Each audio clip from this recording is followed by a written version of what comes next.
your approach today would really depend on how you woke up feeling. So I guess just the question is, how'd you feel waking up this morning? Yeah, pretty good. Pretty good. Yeah, you move around your day and you get around the players and try to get a feel for, usually it would be just the energy level of the group, but you wake up and you really don't need a coffee this morning, so you're pretty sure your energy's right on. And that'll be the better part of the day, just through the morning skate, kind of get a feel for where they're at. Right side, first row. Paul, in a similar vein, you've been through a couple thousand morning skates. I was curious what you were thinking about as the guys were on the ice. And nobody step on a puck. That would be like the first one. Nothing more. I don't do anything in the morning skate. We got 3 drills. Everybody knows what they were. I'm only out there because probably should be. I don't do anything. So, you know what? Connect with guys. I don't really have anybody that I was trying to fix or modify necessarily the game, but there's certain players. You don't spend as much time around the players as people think, right? Like, I'm not hanging out in the locker room with them. Like, you do my meetings, and then during the year, you got to grab a guy every once in a while. And then far more important interactions are just the skate buys. In a morning skate, you grab a guy, tap him on his pads, talk about a play. So I might have 80 clips. I'm not showing 80 clips, right? This will be a short meeting here, but there's probably a clip in there that was really good that you didn't. He's not going to get acknowledged for it because it's not going up. So you'll get around a couple of guys and say, that back check in the second was unbelievable. It's just stuff like that. Just not even pumping tires. It's to acknowledge the fact that they've done something great and it's not going to get shown. So I'm just connecting with people. That's all. And try to tell the odd joke, but nobody thinks I'm funny anymore. So Right side, second row. Paul, I believe your team's record in the last 2 playoffs, in 8 games in which you could eliminate a team, you've won 6 of those 8 games. What have you seen from your team in your time here that they're so good at closing things down in that moment? So you asked that question. There's 2 things that come to mind. How we looked in the 2 games that we didn't win. There's a bit of a theme in those games, and that's that idea of you want something so badly that you try to do something to make it happen before it should happen, right? Just don't try to break the game open. And the other is, and I would say this would be true even of game 3, we've played the best hockey of the year in third periods under pressure. That's when we've been at our best, and we'll try to tap into that tonight. Left side, second row. Yeah, Paul, you talked about the energy, or you wanted to gauge the energy around the team. How was it? And do you want them to ignore as much as possible what's going on, or embrace that? Or does it matter what you think? I want both. So there's kind of, for me, and I'm not coaching the Oilers, but there's kind of 2 energy sources in the building tonight. One's desperation, and the other is desire, I guess, for a lack of a word. But both really powerful sources of energy, and we're both going to try to harness those things. So I want to be mindful of harnessing it. But we'll be very open about what's different about today. And then our challenge would be not have that translate into the hockey, right? The game, harness the energy. Yeah, this game is different than any other game they've played this year. So we'll deal with that. Left side, second row. Paul, you got a couple of guys in Barkov and Ekblad who've been through everything with this franchise. Everybody's going after this thing. Everybody wants it. Does it resonate, do you think, with you, with other guys, of what these guys have been through and what it means for them too?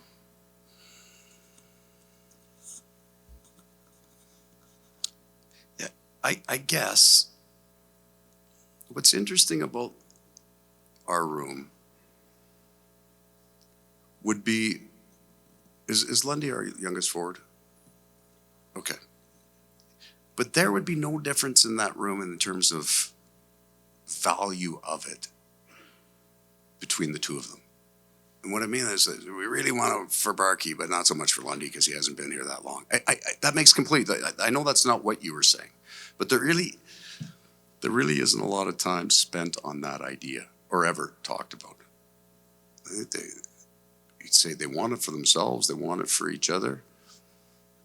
It's the collective, they want it for the group, right? That would be, I don't think I answered your question very well at all.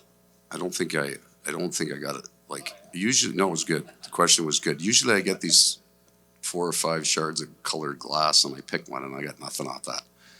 Nothing. Yeah, everybody wants it real bad. But I don't know. Just take that. That might be the end of it. Sorry. Right side, fourth row.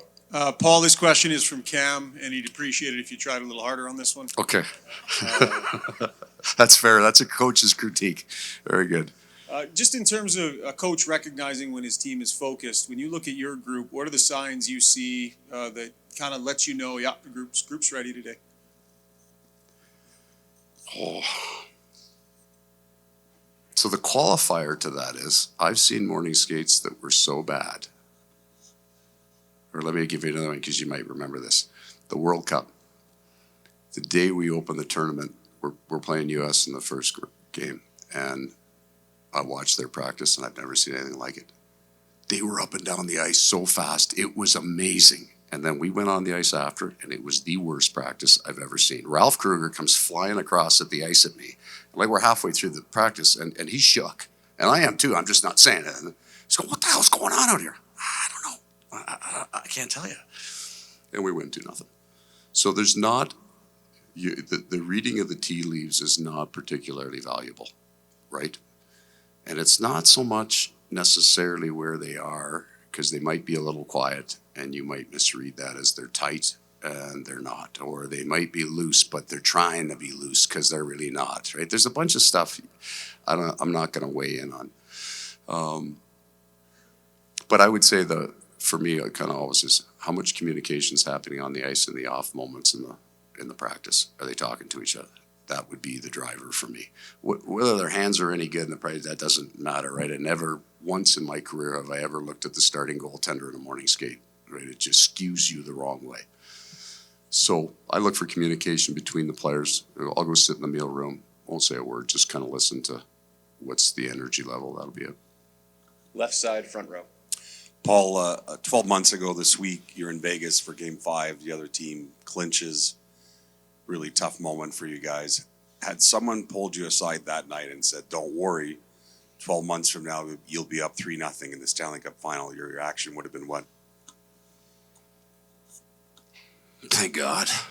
You know, I don't know, because nobody could have said that to me 10 days ago, that you'd be up 3-0 in the final. The games, I'd be really, really happy not to have heard that. It would have made my life far worse to know that.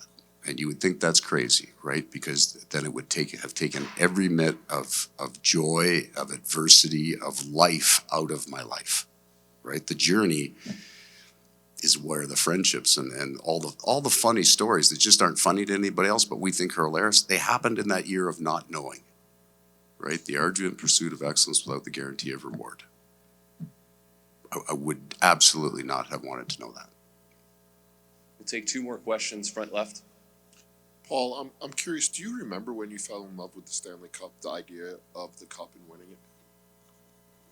You know, like probably around the age of 5, right? We grew up exactly like every one of you did, or maybe everybody has a different story. Saturday night, we got 3 channels in Sault Ste. Marie. It was a French channel.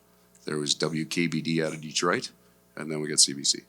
So Saturday night for us, if we didn't play hockey, my parents would take us skiing, my mom would make a pot of spaghetti or chili, and we'd watch hockey. And you knew that you were like getting older because you could make it to the 3rd period. That's the way, I mean, my mom would make popcorn with, you know, the half pound of butter, you know, and your half glass of Coke you got was just smeared with butter, and there's salt everywhere, and you'd get up in the morning and eat the rest of it. Your dad didn't eat. That's what I remember about growing up, and it was hockey Saturday night, and you still a little bit of maybe young to appreciate those early years. But when I hit my mid-teens, it was the Edmonton Oilers. They're in their prime. Wayne Gretzky and Paul Coffey had played for the Sioux Greyhounds, which is my hometown, and they used to play street hockey sometimes at the tennis courts across the street from my house. My mom and dad still live there today. So that was where it became the dream, right? You watched Lanny McDonald win. Everybody was cheering for that. I didn't necessarily have a team. You're cheering for the team was win, but Lanny McDonald, that was a big deal in our house. And I'd never met Lanny McDonald. It was just a big deal. All of the Edmonton Stanley Cups. It was probably didn't see the Islanders enough to fully appreciate that run. I would have been too young, or it wouldn't have made WKBD. Last question, back left. Paul, throughout your time in Florida, in these Love the settings, hat, by the way. Seriously, appreciate the hat. absolutely, absolutely. Well done. Throughout your time here in Florida, in these settings, behind a microphone, behind a podium, you've been a calm influence for the Panthers fans. But now you got a 3-0 lead here in the Stanley Cup Final. How are you keeping yourself calm?